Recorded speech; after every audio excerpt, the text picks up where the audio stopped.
Hello everyone, welcome back to Night Time. We're going to be reading Dante's Inferno, Cantos 5-8 today. The link for the book I'm reading can be found in the description of this video. Let's get started. The second circle, where the lustful are forever buffeted by violent storm. Minos, the catalogue of carnal sinners. Francesca da Rimini and her brother-in-law Paolo Malatesta.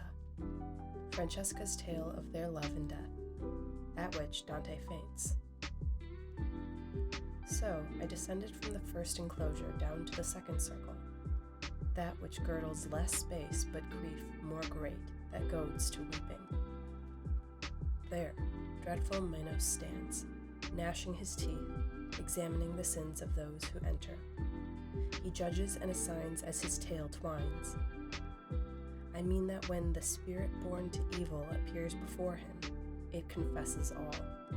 And he, the connoisseur of sin, can tell the depth in hell appropriate to it. As many times as Minos wraps his tale around himself, that marks the sinner's level. Always there is a crowd that stands before him.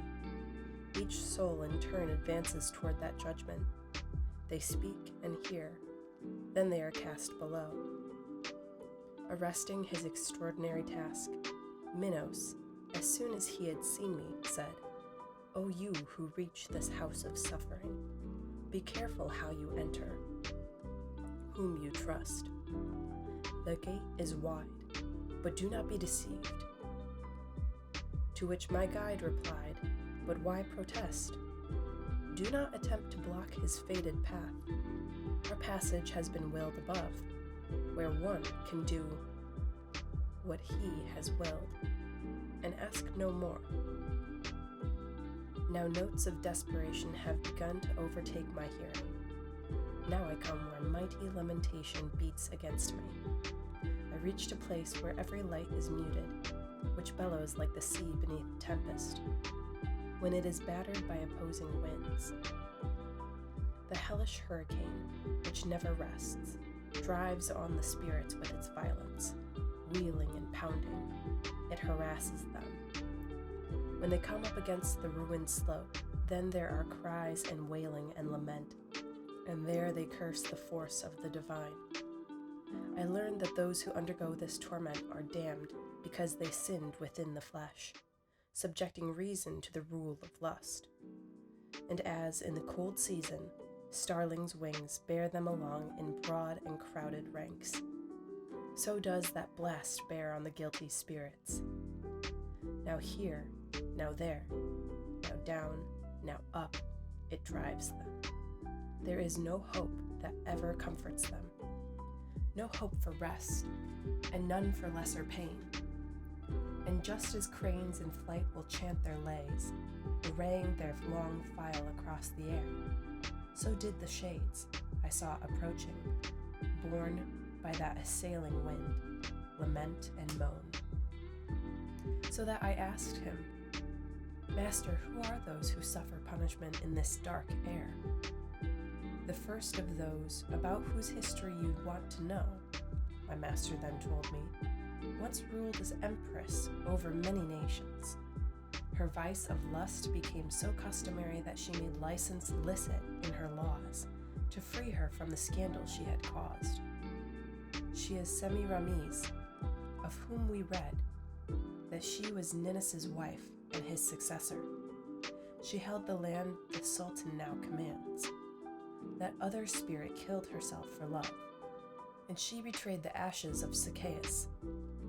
The wanton Cleopatra follows next.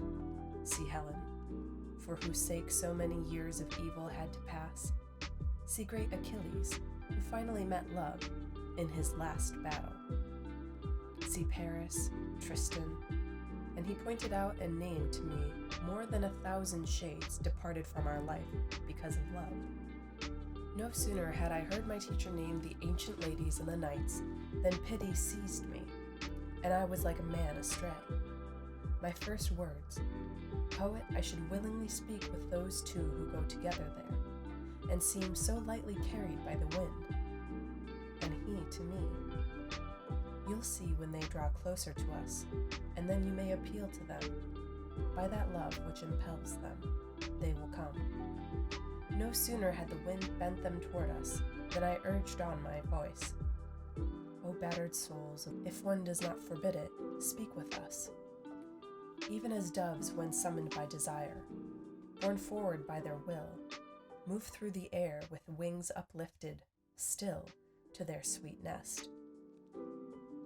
Those spirits left the ranks where Dido suffers, approaching us through the malignant air. So powerful had been my loving cry.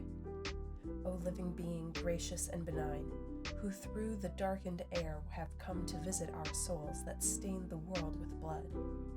If he who rules the universe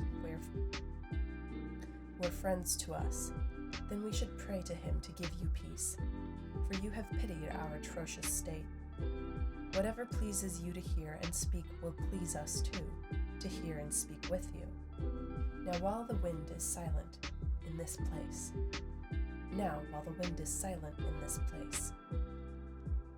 the land where I was born lies on that shore to which the Po, together with the waters that follow it, descends to final rest. Love that releases no beloved from loving took hold of me so strongly through his beauty that, as you see, it has not left me yet. Love led the two of us unto one death. Cana waits for him who took our life. These words were borne across from them to us. When I had listened to those injured souls, I bent my head and held it low until the poet asked of me, "What are you thinking?" When I replied, my words began as, "Alas, how many gentle thoughts, how deep a longing had led them to the agonizing pass." Then I addressed my speech again to them, and I began, "Francesca, your afflictions move me to tears of sorrow and pity. But tell me, in the time of gentle sighs, with what and in what way did love allow you to recognize your still uncertain longings?" And she to me, "There is no greater sorrow than thinking back upon a happy time in misery, and this your teacher knows. Yet if you long so much to understand the first root of our love, then I shall tell my tale to you as one who weeps and speaks. One day, to pass the time away, we read of Lancelot, how love had overcome him. We were alone, and we suspected nothing. And time again that reading led our eyes to meet, and made our faces pale. And yet one point alone defeated us.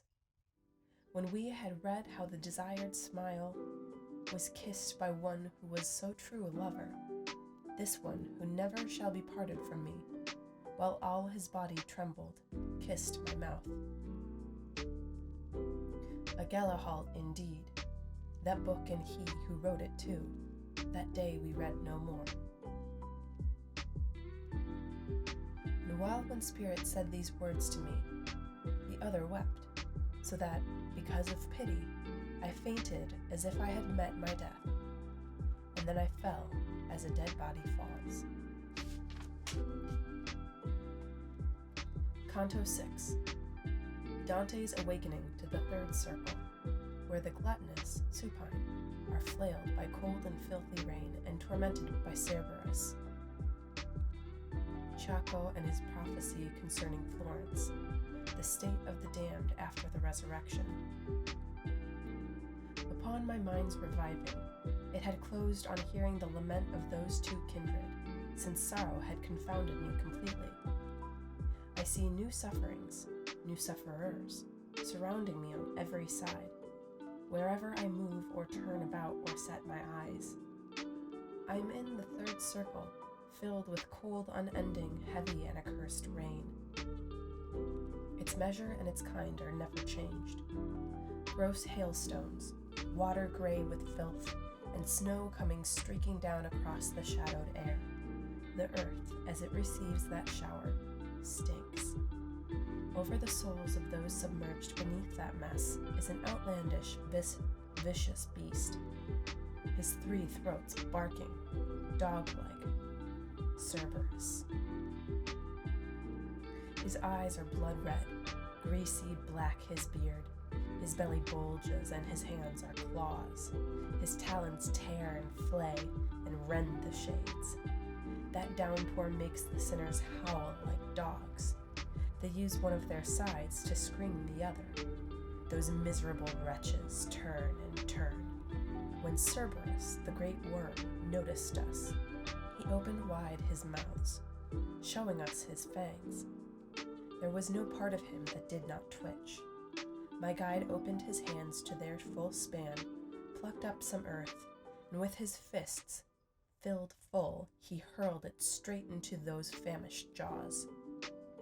Just as a dog that barks with greedy hunger will then fall quiet when he gnaws his food, intent and straining hard to cram it in, so were the filthy faces of the demon Cerberus transformed. After he'd stunned the spirits so, they wished that they were deaf. We walked across the shades on whom their thuds that We walked across the heavy shades, on whom there thuds that heavy rain, and set our souls upon their empty images that seem like persons. And all those spirits lay upon the ground, except for one who sat erect as soon as he caught sight of us in front of him. O you who are conducted through this hell, he said to me, recall me if you can, for you, before I was unmade, were made. And I to him, it is perhaps your anguish that snatches you out of my memory, so that it seems that I have never seen you. But tell me who you are, you who are set in such a dismal place, such punishment, if other pains are more, none's more disgusting. And he to me, your city, one so full of envy that its sack has always spilled, that city held me in the sunlit life. The name you citizens gave me was Chaco, and for the damning sin of gluttony, as you can see, I languish in the rain.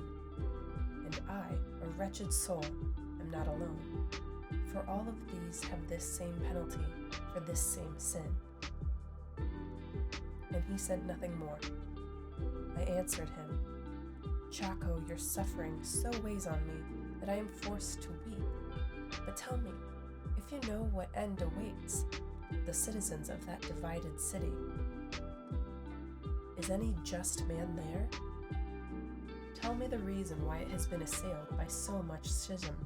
And he to me, after long controversy, they'll come to blood. The party of the woods will chase the other out with much offense. But then, within 3 suns, they too must fall, at which the other party will prevail, using the power of one who tacks his sails. This party will hold high its head for long, and heap great weights upon its enemies, however much they weep indignantly. 2 men are just, but no one listens to them. 3 sparks that set on fire every heart are envy, pride, and avariciousness. With this his words inciting tears were done, and I to him, I would learn more from you. I ask you for a gift of further speech. Tegiaio, Faranata, men so worthy, Arrigo, Mosca, Jacopo Rostacucci, and all the rest whose minds bent toward the good. Do tell me where they are, and let me meet them. For my great longing drives me on to learn if heaven sweetens or hell poisons them. And he, they are among the blackest souls. A different sin has dragged them to the bottom. If you descend so low, there you can see them. But when you have returned to the sweet world, I pray, recall me to men's memory. I say no more to you, answer no more. Then his straight gaze grew twisted and awry. He looked at me a while, then bent his head. He fell as low as all his blind companions, and my guide said to me, he'll rise no more, until the blast of the angelic trumpet upon the coming of the hostile judge. Each one shall see his sorry tomb again, and once again take on his flesh and form. And hear what shall resound externally. So did we pass across that squalid mixture of shadows and of rain, our steps slowed down, taking a while about the life to come, talking a while about the life to come. At which I said, and after the great sentence, O Master, will these torments grow, or else be less? Or will they be just as intense? And he said to me, remember now your science, which says that when a thing has more perfection, so much the greater is its pain or pleasure. Though these accursed sinners never shall attain the true perfection, yet they can expect to be more perfect then than now. We took the circling way traced by that road. We said much more than I can here recount. We reached the point that marks the downward slope. Here we found Plutus, the great enemy. Canto 7, the demon Plutus. The fourth circle where the avaricious and the prodigal, in opposite directions, roll weights in semicircles. Fortune and her ways, descent into the fifth circle, the wrathful and the sullen, the former besmirched by the muddy Styx, the latter immersed in it. Pape Satan alepe, so Plutus with his grating voice began.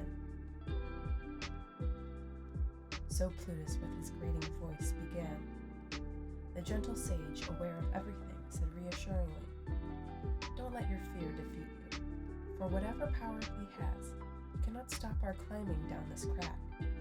Then he turned back to Plutus's swollen face and said to him, be quiet, cursed wolf. Let your vindictiveness feed on yourself. He has no random journey to the deep. It has been willed on high, where Michael took revenge upon the arrogant rebellion. As sails inflated by the wind collapse, entangled in a heap, when the mast cracks, so that ferocious beast fell to the ground.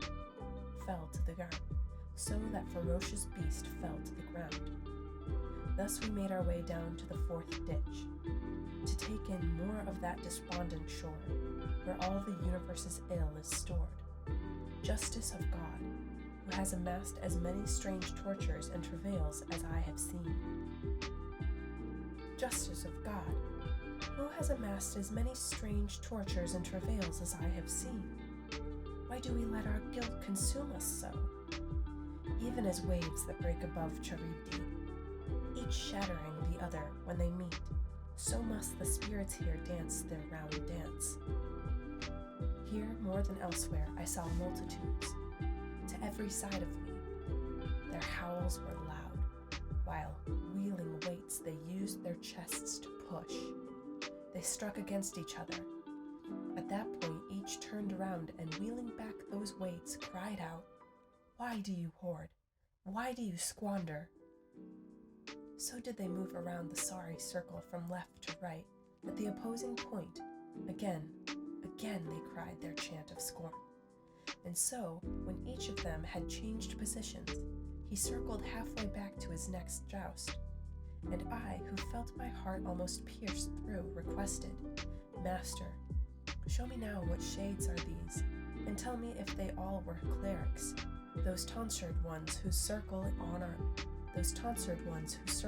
left.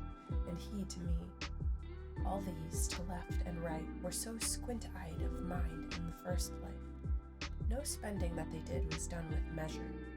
Their voices barked this out with clarity. When they have reached the 2 points of the circle, where their opposing guilts divide their ranks, these to the left, their heads bereft of hair, were clergymen and popes and cardinals, within whom avarice works its excess. And I to him, Master, among this kind I certainly might hope to recognize some who have been bespattered by these crimes. And he to me, that thought of yours is empty. The undiscerning life that made them filthy now renders them unrecognizable. For all eternity they'll come to blows. These here will rise up from their sepulchres, with fists clenched tight, and these, with hair cropped close. Ill-giving and ill-keeping have robbed both of the fair world, and set them in this fracas. What that is like, my words need not embellish. Now you can see, my son, how brief's the sport of all those goods that are in fortune's care, for which the tribe of men contend and brawl. For all the gold that is or ever was beneath the moon could never offer rest to even one of these exhausted spirits. Master, I asked of him, now tell me too, this fortune whom you've touched upon just now, what's she who clutches so all the world's goods? And he to me, O unenlightened creatures, how deep the ignorance that hampers you. I want you to digest my word on this. Who made the heavens and who gave them guides was he whose wisdom transcends everything, that every part may shine unto the other. He had the light apportioned equally.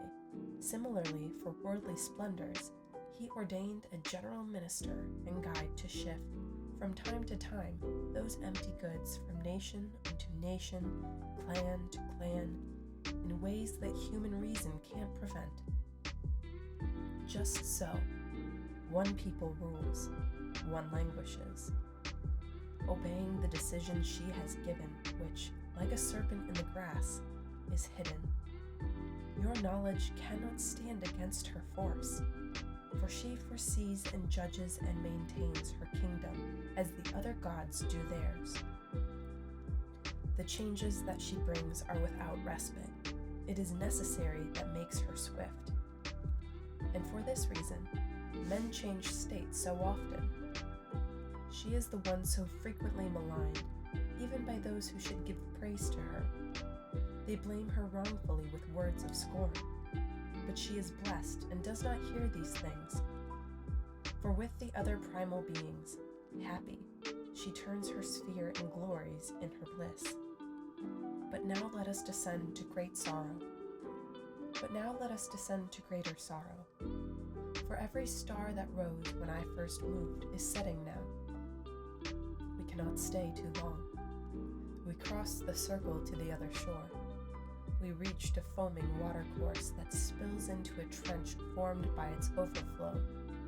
That stream was even darker than deep purple, and we, together with those shadowed waves, moved downward and along a strange pathway.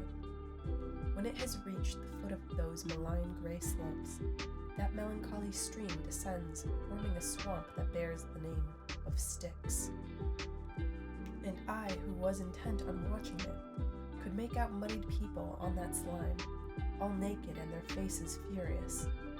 These struck each other not with hands alone, but with their heads and chests and with their feet, and tore each other piecemeal with their teeth. The kindly master told me, Son, now see the souls of those whom anger has defeated. And I should also have you know for certain that underneath the water there are souls who sigh and make this plain of water bubble, as your eye, looking anywhere, can tell.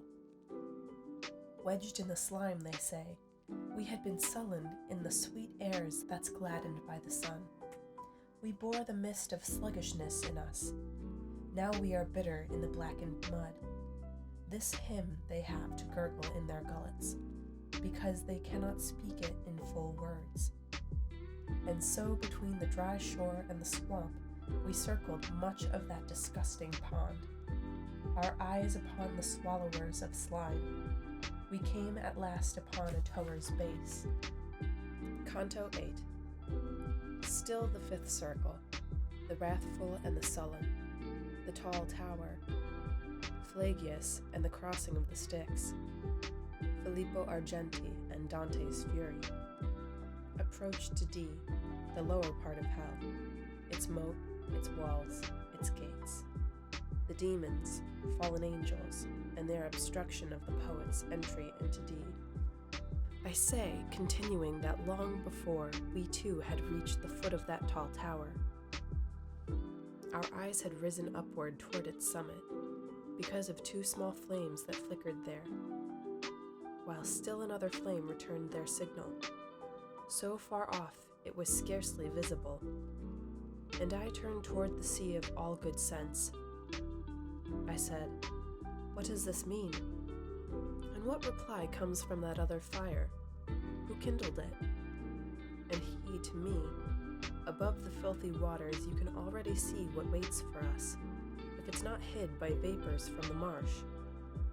Bowstring has not thrust from itself an arrow that ever rushed as swiftly through the air as did the little bark that at that moment I saw as it skimmed toward us on the water, a solitary boatman at its helm. I heard him howl, 'Now you are caught, foul soul.' Oh, Pelagius, such a shout is useless this time," my master said. "We're yours no longer than it will take to cross the muddy sluice." And just as one who hears some great deception was done to him, and then resents it, so was Pelagius when he had to store his anger. My guide preceded me into the boat. Once he was in, he had me follow him. There seemed to be no wait until I boarded. No sooner were my guide and I embarked than off that ancient prow went, cutting water more deeply than it does when bearing others. And while we steered across the stagnant channel before me, stood a sinner thick with mud, saying, "Who are you? Come before your time." And I to him, "I've come, but I don't stay." "But who are you who have become so ugly?" He answered, "You can see, I'm one who weeps." And I to him, "In weeping and in grieving, accursed spirit, may you long remain. Though you're disguised by filth, I know your name." Then he stretched both his hands out toward the boat, at which my master quickly shoved him back, saying, "Be off there with the other dogs." That done, he threw his arms around my neck and kissed my face and said, "Indignant soul, blessed is she who bore you in her womb." When in the world he was presumptuous, there is no good to gild his memory, and so his shade down here is hot with fury. How many up above now count themselves great kings, who will wallow here like pigs in slime, leaving behind foul memories of their crimes. And I, O master, I am very eager to see that spirit soused within this broth, before we've made our way across the lake. And he to me, "Before the other shore comes into view, you shall be satisfied to gratify so fine a wish is right." Soon after I heard these words, I saw the muddy sinners so dismember him that even now I praise and thank God for it. They all were shouting, "Et Filippo Argenti." At this, the Florentine, gone wild with spleen, began to turn his teeth against himself. We left him there. I tell him no more of him, but in my ears so loud a wailing pounded that I leaned forward, all intent to see. The kindly master said, "My son, the city that bears the name of D is drawing near, with its graven citizens, its great battalions." I said, "I can already see distinctly, master, the mosques that gleam within the valley, as crimson as if they had just been drawn out of the fire." He told me, "The eternal flame burning there appears to make them red, as you can see, within this lower hell." So we arrived inside the deep-cut trenches that are the moats of this despondent land. The ramparts seemed to me to be of iron, but not before we'd ranged in a wide circuit did we approach a place where that shrill pilot shouted, "Get out! The entranceway is here." About the gates I saw more than 1,000, who once had reigned from heaven, and they cried in anger, "Who is this who, without death, can journey through the kingdom of the dead?" And my wise master made a sign that said he wanted to speak secretly to them. Then they suppressed, somewhat, their great disdain and said, "You come alone. Let him be gone, for he was reckless entering this realm. Let him return alone on his mad road, or try to if he can, since you, his guide across so dark a land, you are to stay. Consider, reader, my dismay before the sound of those abominable words. Returning here seemed so impossible. Oh, my dear guide, who more than 7 times has given back to me my confidence, and snatched me from deep danger that had menaced. Do not desert me when I am so undone, and if they will not let us pass beyond, let us retrace our steps together quickly. These were my words. The Lord who'd led me there replied, Forget your fear. No one can hinder our passage. One so great has granted it. But you wait here for me, and feed my comfort. You tired spirit with good hope, for I will not abandon you in this low world. So he goes on his way. That gentle father has left me there to wait and hesitate, for yes and no contend within my head. I could not hear what he was telling them, but he had not been long with them when each ran back into the city, scrambling fast. And these, our adversaries, slammed the gates in my lord's face, and he remained outside them, with slow steps turned back again to me. His eyes turned to the ground, his brows deprived of every confidence. He said with sighs, See who has kept me from the house of sorrow. To me he added, You, though I am vexed, must not be daunted. I shall win this contest. Whoever tries within to block our way. This insolence of theirs is nothing new. They used it once before, and at a gate less secret. It is still without its bolts, the place where you made out the fatal text. And now, already well within that gate, across the circles and alone, descends the one who will unlock this realm for us.